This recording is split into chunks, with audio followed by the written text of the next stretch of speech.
د دنیا د اسلامی امت یو عالم بدیع الدین الجزري تقریبا د نن نه 1000 کاله مخکې یو ساعت جوړ کړی چې دې ته ساعت الفیل وایي.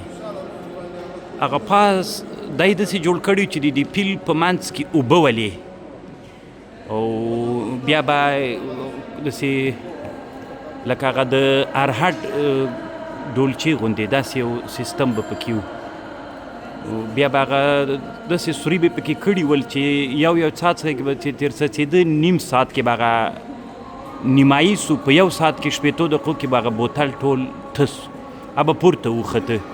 چې پورته به وخته پاس په سر کې سړی چې ناسته د هغې لاندې یوه خواته مرغه ده یو دې خواته دغه مرغه له خوله نه به ساعت به پوره سو چره به راوغورځېدې مار په خوله کې دا 2 ماران دي. ګوره مار اوس په ټیټېدو را روان ده. هغه به چې مار دروند سو ټیټ به سو، چې ټیټ به سو هلته پاس په سر باندې مرغه و، هغه به په زوره اواز کو.